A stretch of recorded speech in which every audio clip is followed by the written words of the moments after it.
Hello,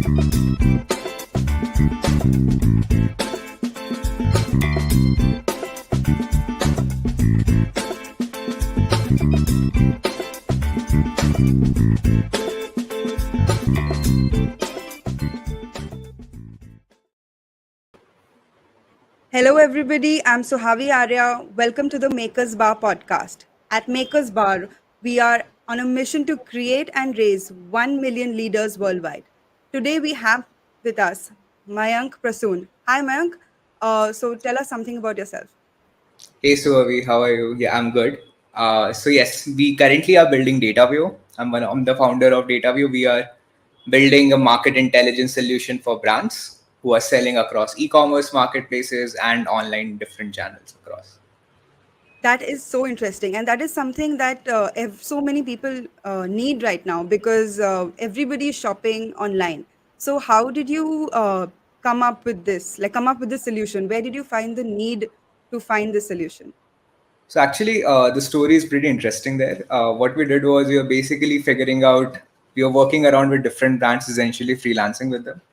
And one of my co-founders, Mukul, he was actually planning to launch something of his own in the D2C space, right? Basically experimenting. And you see, marketplaces are a great way to understand what a customer is buying, right? Because almost everyone goes at that single place to buy products.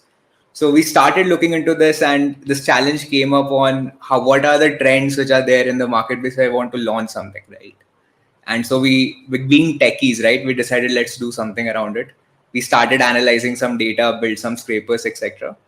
And we built some very small stuff to understand what's happening. And then we said, let's talk to some brands who might need this.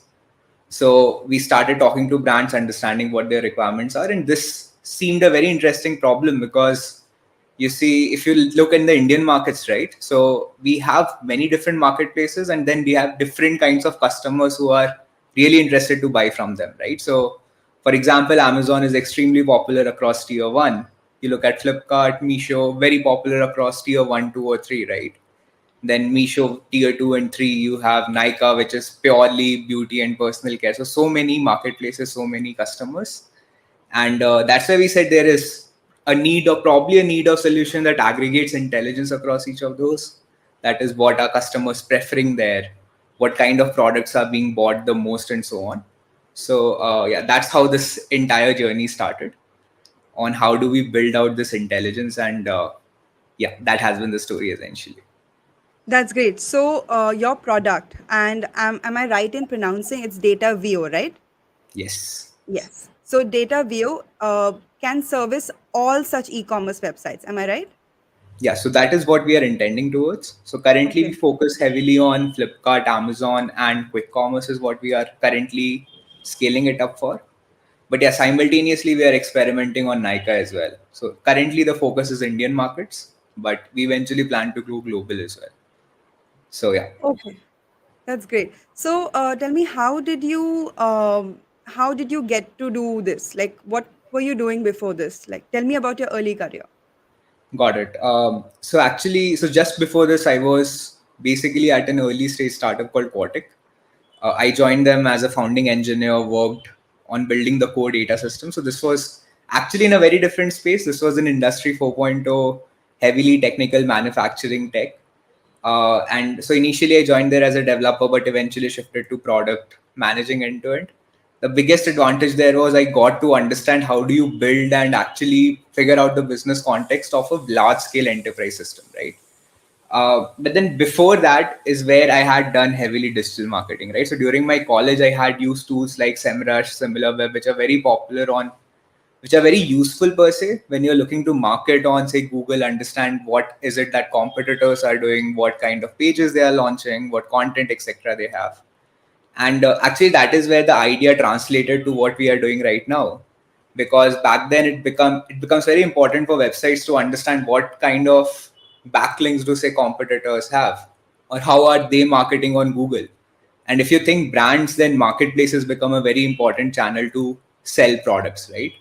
So now translating the same idea here, the problem statement fell down to how do I analyze my competitors and what kind of products are selling the most, right? At what price points, what kind of delivery times have been. And so that became a very interesting journey. So during my time at Portec, I had this idea of regularly working on side projects, right? So we would participate in hackathons, work on simultaneous side consulting projects with folks, mostly unpaid, just to understand and be very involved in the startup ecosystem. And Yeah. actually, so my co-founder Kunal, he has done sales heavily across multiple marketplaces, actually across multiple startups. And then he had this understanding of how why is understanding what competitors are doing very important for sales and marketing, right? So yeah, that's how the three of us started. Like I mentioned, Mukul was planning to start something, and so my journey heavily has been tech, product, a bit of sales and marketing as well, and that's how we eventually translated to this problem statement. Okay, so how long have you been with Datavio? Like when did So you start it? So officially, we left our jobs last year in May. So I left it in May. Primarily, that was the end of the notice period. But we have been experimenting around ideas and D2C for, I would say, around 8 to 10 months before that. It started with a very different problem statement. As we started talking to people, understanding what they are doing, the problem statement morphed into what it currently is, which is intelligence across marketplaces. Yeah. Okay. And since it's been more than a year of solely focusing on Datavio, that what are the most significant challenges that you have faced? You and the other co-founders have faced. So actually, it has. So I think one thing that we realized after entering startups, it becomes a game of high and lows, right? So you get used to a certain idea where there is a constant job salary that's coming in, and then you have the work, etc., that has to be done. Yeah. Even if you are part of an early stage startup, you are still working there as an employee, right? So this tension is usually shielded by the founders who are there. Now, I guess the most significant challenge that came is now we were at that role of the founders where we had to shield any challenges that are there with the employees, right? So Yeah. I guess that is the first interesting thing where I would say something that we got to learn as we progressed further. That is, how do we handle all kinds of problems which are there without letting anyone's morale down or anything else happen? uh, so that was one. The second thing is that so for us, our industry is very interesting, right? And the problem statement that we are targeting, because so usually if you think software as a service, the product or the infrastructure scales as more customers come in, right? But for us, because we are basically building intelligence, we need to already understand what's happening on marketplaces, right? Which means scaling up our product first to capture millions of details across all these marketplaces which are there. So to give you a quick context, at this moment, at roughly every 2 days, our systems are ingesting over 20 million data points, right? And then analyzing those data points to figure out what intelligent capabilities or recommendations can be given to brands. And this is something we have to do before actually you start scaling up with customers, because this is now needed there. So I guess that becomes the most interesting challenge that we cracked. That is, how do we scale the infrastructure with the team size that we have? And honestly, the tech team that we have is pretty brilliant there. But yeah. But with trends changing very, very often, like trends with relation to like clothes, makeup, a new brand ambassador coming and suddenly, changing the market, a new celebrity product coming and then changing the market. How does that help you, or how does that deter you, or how does that confuse your system? Right. That's a good question. So that's why you see, when I talked about, we basically analyze up to 20 million data points every day, right? Every day or every 2 days. So any new change that is coming up, say in terms of a new celebrity endorsement happening for a brand, or there's a certain estimated sales dip or an up within any competitor, for instance, or a price change, let's say a new promotion that might be launched, right? So when our systems capture all these data points, these become key pieces of it, which is where now we have built intelligence to capture even those minute changes in terms of, say, promotions or changes in how the listings have been created or new ads they might have started. And then, so this is something that we have been working heavily on in the past few months, to actually scale up our systems to be able to capture these nuances and changes and trends, right? And then we provide this insight to the brands themselves, that this is what your competitors are doing, or this is the new trend which is in your category, you can say optimize your marketing spend that you already are selling these products, right? Why not spend more because people are buying this trend more right now? Or yeah, or providing them insights on how can they improve or figure out new products that should be launched at a given time. So yeah, that has been a very interesting challenge for us, but yeah, something that we have solved to a large extent, and we are still working on optimizing our systems for that. That's great. And what has been the most satisfying moment till now? Uh, right. So, with respect to what has been the most satisfying moment, so like I mentioned, there have been multiple highs. I think so. Within the three of us, right? Kunal head sales, and then I'm also one who works on the sales side, and then a few other sites as well. I think so. The first customer both of us landed, right? uh, the one who paid us the minimum amount that we had when nothing was launched actually in the product. We were just validating the use case. And then the first enterprise customer that we landed, right, which was, I guess, 2 or 3 months back. That was honestly the biggest, one of the best highs that I had, because you see, that was sort of the first enterprise sale that we did to a much bigger company at the scale at the scale at which we were. I guess that has been one of the most interesting things. And the other second thing, like I mentioned on the tech side, which is the scale at which we are currently operating, given the size at which we are. Yeah, those things have been the most interesting, and there are always smaller milestones that keep coming up. But those two have been two of the most interesting, uh, most satisfying moments, I would say. Yeah. That's great. Given that you're a young company with young leaders, what are the key values that your company represents, and how do you ensure that they are upheld?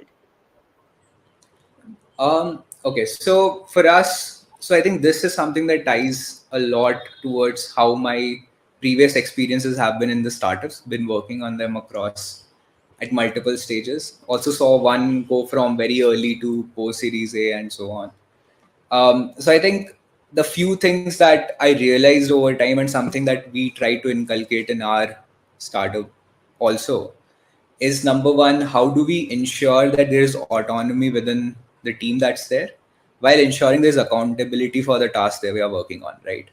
I think this is something that has to flow down from the three of us co-founders itself, that we take a task, get it done, and then this is something that percolates further amongst the teammates as well, as to why is this something being done. And that's where transparency also kicks in, that this is something we are doing because of so and so reason.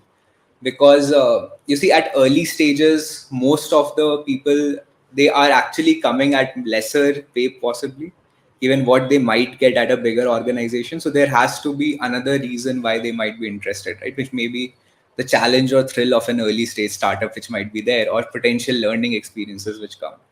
And their trust becomes very important between employees and founders, right? That is because they have to stay there and take the risk where they might not be getting the pay that they could deserve. There has to be proper trust between the founders and the early team members who are there. And secondly, they also build out the culture. So trust and accountability becomes very important. Giving autonomy to them, essentially what kind of tasks they are doing, and giving them the freedom to experiment rather than just micromanaging them as to why they are doing this and not that, for example. Yeah, so I guess those two have been the most important values. Otherwise, empathy, etc., those are very important with the customer side, because yeah, for the industry we are, many a times people don't understand how to use these insights. So there, you have to be very patient and give them an understanding. And once they are there, like, okay, this is very interesting. But yeah, so these three are the very important values that we have currently. That's great. It's good that you have the three of you have these things sorted, because now that you have a base and a foundation, you can now move ahead Sure. um, to other things. Yeah. So, since you've said that you have had many highs, how do you define this high? Like, how do you define success? Um, so so that's a good question, right? How so we define success in very different ways. So for us, I guess three things are very important. The first is more in terms of, say, what product we are building and what's the scale at which we are playing at. That is something very interesting for me. That is what kind of web that is essentially what we are doing, that is indexing the entire web and drawing insights from it. The second thing is more in terms of the customers we are helping out. So our idea was that when we started off, the thing is that the kind of intelligence we are building is always available to the bigger of enterprises, but then many a times the smaller folks or medium-sized folks are not able to use it properly, right? Because of the upfront cost that goes into building such large-scale systems. I think so. That is something which is very interesting for us. That is, we are able to work with these smaller folks as well at the prices that they can afford to provide the insights that, let's say, a bigger brand might have by default. So yeah, I would say those two things: the scale at which we operate and the kind of folks that we have been working with. I think one of the very interesting incidents that happened was we were working one of our very early customers. These guys were at a much lower pace before we they started using our tool, and within 3 months they actually 10x'd their sales on marketplace, right? And this was, I think, one of the very interesting moments, because they were like, this is very interesting because we actually had been this is the improvement we saw in our product. And yeah, I guess that is some of the most interesting tasks. Yes, I mean, besides that being interesting for your client, it must have been interesting for you guys as well that your prototype was successful. that's And so that must true. have been amazing, right? That feeling of just knowing that you were right. I mean, that actually, I think, Yeah, that has been one of the biggest validations. We are still validating different aspects, but yeah, that has been very interesting. yeah. Yep. So, within your organization, how do you foster innovation and creativity? And like you said, you try to give them autonomy. How do you do that? Right. So I think so. One thing is that innovation and creativity, right? These are very subjective in the sense that it depends on the role that you might be looking at. From our experiences, essentially, for example, someone who is working in design, how do you implement ideas becomes something of creativity, right? But if you think development, how you solve a certain problem, what steps you take becomes part of this, right? How do you figure out new ways to implement the same problem? So how do we foster this? Is essentially we give, let's say there's a task that is to be done. We basically give accountability to someone that this is what you have to work on, while also giving them the autonomy to test what might be different possible ways to do that under us, obviously under a certain time. Let's say there's something to be delivered in 2 or 3 days. You basically tell them this is what is to be done. Let them experiment for a while without micromanaging how are you doing this and why is this and not that, for example.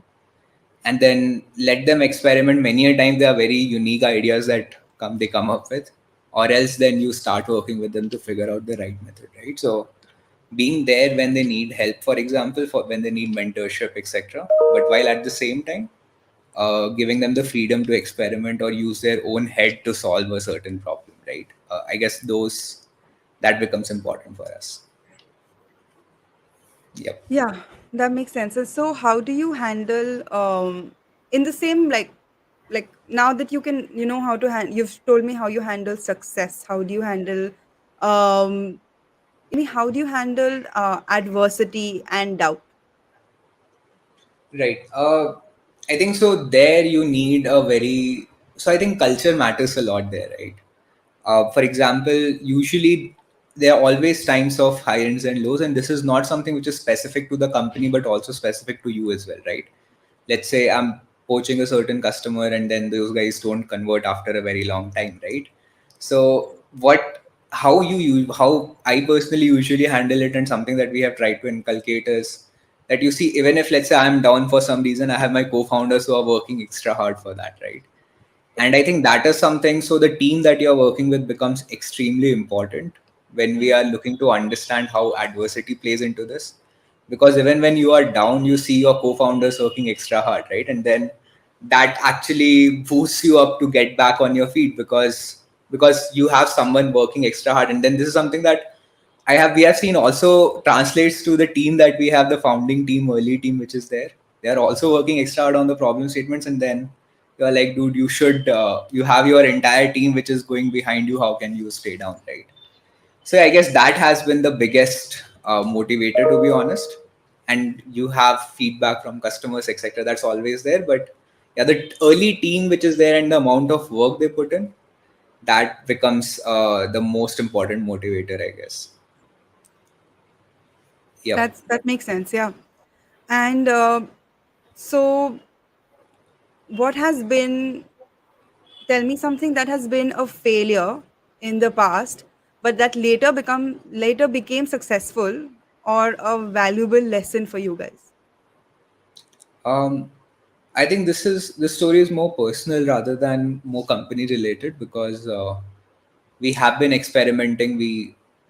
Our failure is part of the journey in the startup that we currently are. So I won't relate to stories from that. I think during my past, so I had this knack of being very interested to start up just after college, right? So during college, worked on marketing projects, marketing stints, etc. But then we decided, let's work on build something in fintech, right? Me and a few friends from my college, and we decided to build out a investment planner app, something like where you can buy mutual funds and insurances, etc. And yeah, it didn't work out actually towards the end. This was just before I joined my previous firm, and then just after college. I didn't join a job after college. And yeah, so those gave me some of the most valuable lessons, I guess, both in terms of how life happens and then also in terms of how a startup should go.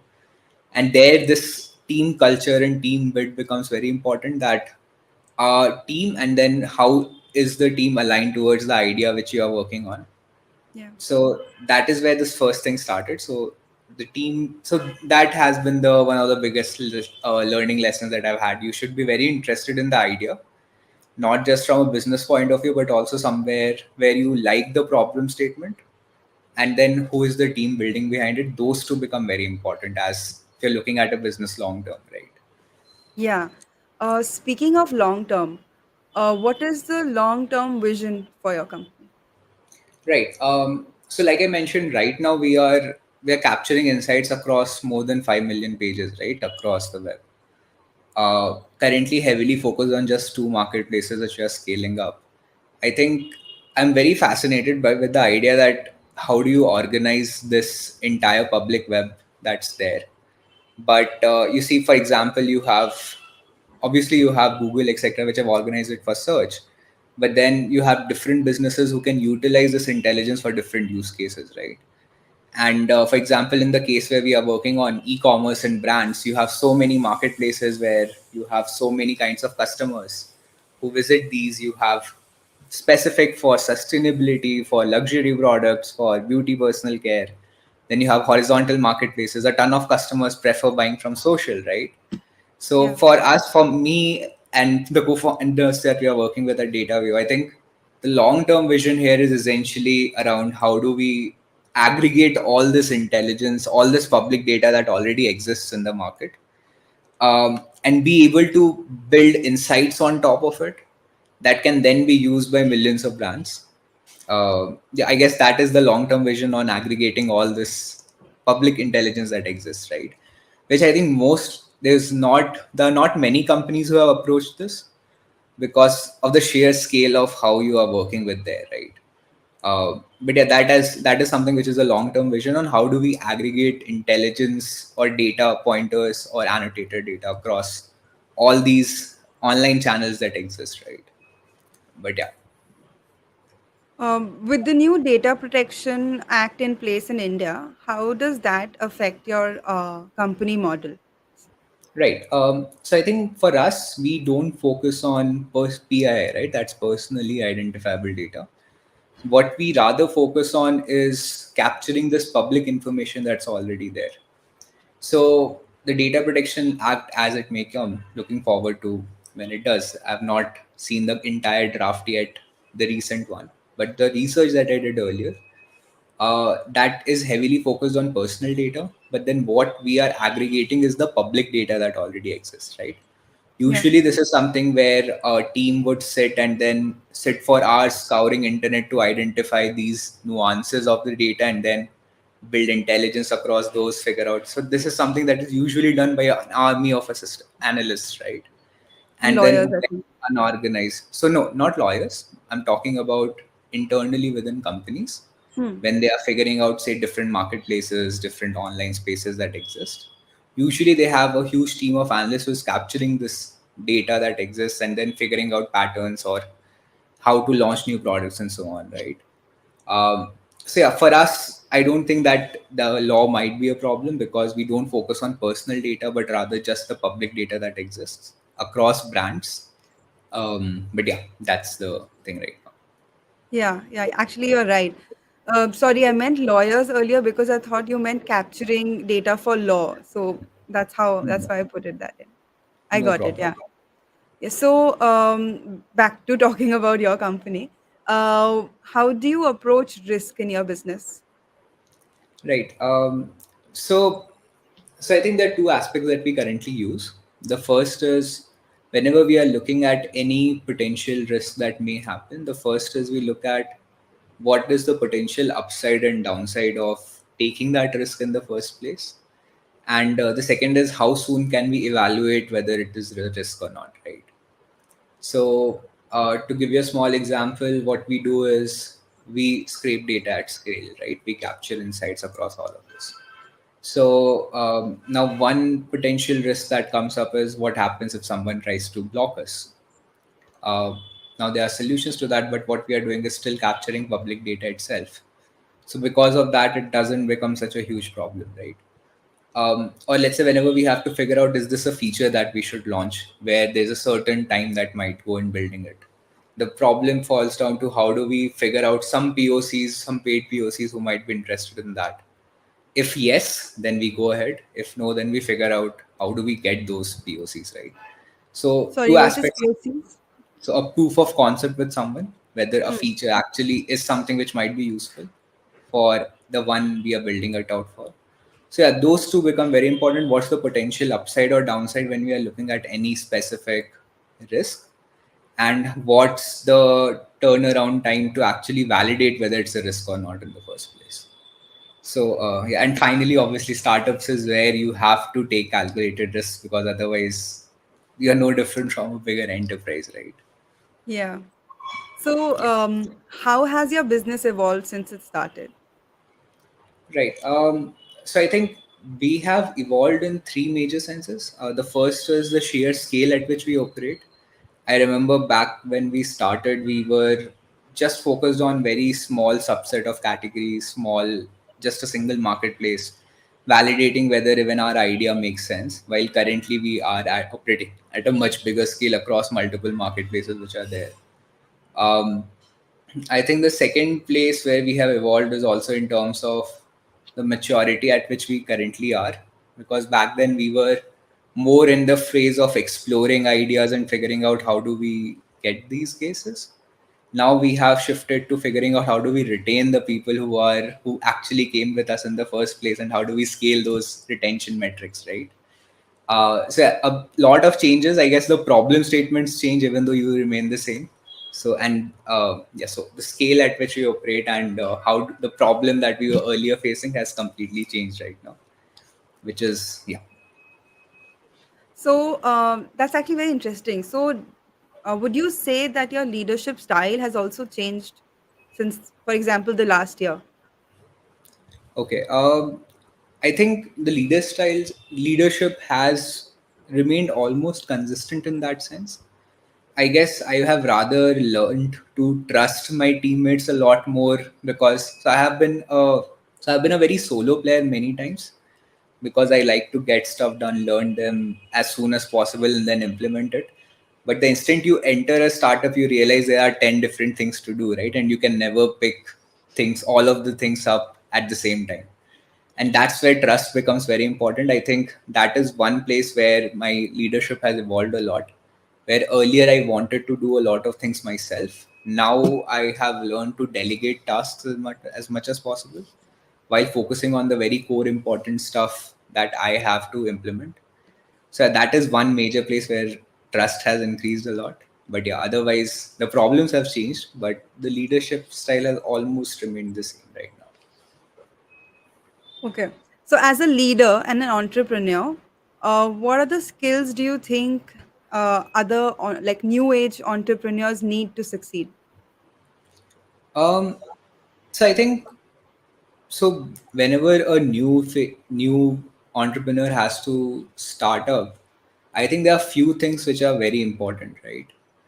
The first is you have to be realistic while hopeful, because because obviously you have a certain idea, but it's important to understand how realistic is it, whether people are actually interested to use the product or not, right? Because it's not about you liking something, but it's about someone actually willing to pay for it, right? And so being very honest and realistic about what you want, without actually being blinded by, okay, this is something which is cool, or this customer might be the right one. If you talk to 100 people who you think are the relevant potential users and they say no, it means it's a no, right? So I think that the first two are very important, which is honesty and realism, which is there. The second thing is you have to, but then even then, startup is a game of risks, right? So you need to learn how to take calculated risks. If you think that what you're working makes complete sense, figure out how do you translate it or communicate it to them. So communication there becomes very important. So realism and trust becomes important, and then communication, having a good skill of communication becomes very important as well. Okay. So, Mayank, now we'll ask you some personal questions. So, be honest with me. Sure. Um, so, tell me a book or a mentor or an event that significantly influenced your journey into this world, Sure. startup world. So I honestly love reading books. I have a habit of at least one book a month, or up to two books a month. Uh, Two of the books that I've really loved, one is Innovator's Dilemma, which it's basically by Clay Christen. So he talks about why enterprises usually miss out the bus of innovation many a times, and then why startups are able to dethrone enterprises with coming up with new novel models and new business models, etc. The second book that I really like, which is not related to startups but how actually a life is lived, is Sapiens by Yuval Noah Harari.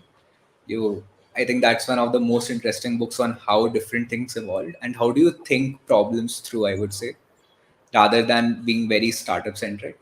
So those two becomes very important. The third thing, I won't say any specific person. I like following Bill Gates because of what he has built and then what he's currently pursuing. But then, yeah, otherwise, my experiences in my previous startups and how, like, especially the previous one where I was seeing how you grow a startup and how leadership should happen. Those have been very interesting learning experiences for me in general. Which, yeah, just there. So, Sapiens is actually a trilogy. I've read all of them because I found it very interesting as well. Um, so, yeah, if you want to, you could read those as well. For sure, Um, yeah, I loved *Sapiens*. I have read *Homo Deus*, but not the first one, the 21 less. hmm, I read *Homo Deus*, but not the 21 lessons, which is there. hmm. But yeah, So, our last question to you: what advice would you give someone wanting to start their own company? right. So I think, like I said earlier, you have to be honest, figure out the right problem to solve. Don't run after the jazz of the business because it keeps changing. One time it was crypto, now it's AI, before it was NFTs, and then you have different trends that are shaping up. The core thing is, are you able to figure out a problem that's interesting enough and people are willing to pay you for that, and just go towards that. And I guess that is the biggest metric, whether you're able to take money for that problem statement from actual customers, and are you realistic enough for going after something that customers don't say no to you for. Yeah, that is something that I would recommend anyone. And don't run after the most popular trends which are there. They keep changing, but you are building business for at least 4 5 years, right? So there will be multiple trends that keep coming up during that time. Yeah. Okay, that's great. That was great. Thank you so much, Mayank. So, everybody, this was Mayank, co founder and CEO of Datavio. Thank you so much for joining us. Thank Thanks you. to this. Yeah. So, bye bye. Bye.